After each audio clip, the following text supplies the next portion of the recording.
Maandiko nasema ya kwamba kitabu cha Marko 5 na ule mstari wa 25, pakawa na mwanamke aliyetokwa na damu kwa miaka 12. Mwanamke huyu aliteseka. Biblia inasema ya kwamba kateseka kwa mikono ya matabibu wengi.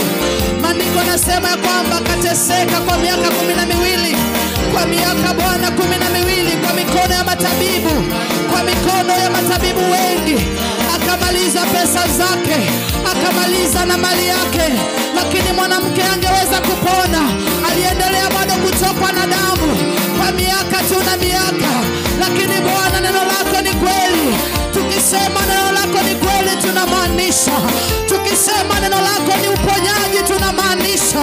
Tukisema neno lako ni nguvu iletayo uzima, tunamaanisha. Biblia inasema ya kwamba mwanamke huyo akasikia habari za Yesu. Akaambiwa ya kwamba Yesu atakuwa anapita sehemu moja. Mwanamke akaazimia ndani ya moyo wake, akaweka ndani ya moyo wake, akaazimia ndani ya moyo wake ya kwamba na mimi nitaenda. Kama ni huyu Yesu nilisikia anaponya viwete, basi na mimi nitaenda. Kama ni huyu Yesu nilisikia vipofu wanapona na wanaona, basi nitaenda. Kama ni huyu Yesu ambaye nilisikia mabubu wanasema, basi nitaenda. Na Biblia inasema ya kwamba mwanamke akaweka ahadi ya kwamba lazima niende nimuone huyu Yesu ili ayabadilishe maisha yangu. Radabashaladabayane lekadabazi atanamaya. Maandiko anasema ya kwamba mwanamke akaenda mpaka mahali Yesu alikuwa. Makutano walikuwa wamemzonga Yesu. Watu walikuwa wengi tu. Na kama tunavyojua desturi ya Wayahudi ya kwamba ulikuwa katika siku zako za kike hauruhusiwi kabisa. Ukiwa kwenye siku za kike haukuwa unaruhusiwa kwenda kanisani, haukuwa unaruhusiwa kwenda madhabahuni, haukuwa unaruhusiwa kwenda kwa ibada. Lakini mwanamke akasema ya kwamba liwalo na liwe, nitajipenyeza mpaka nifike mahali Yesu alipo. Mwanamke akaazimia kwa moyo, mwanamke akapenya.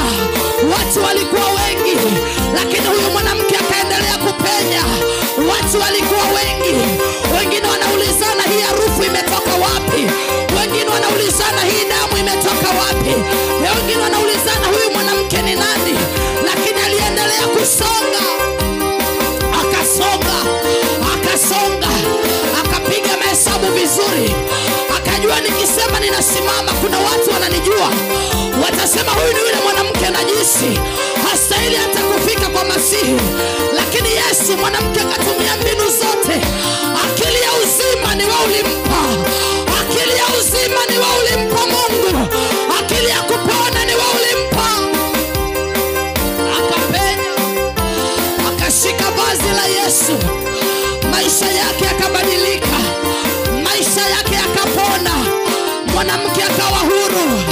Mwanamke damu ikakauka pale pale alipokuwa na imani ya kushika vazi. Damu yake ikakauka, akawa mzima, akapona, akaenda nyumbani akiwa mzima. Waliomjua akiwa mgonjwa, mwanamke walimuona ni mzima, anaendelea kwenda ibada.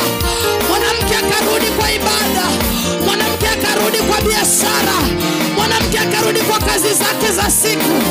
Yesu, neno lako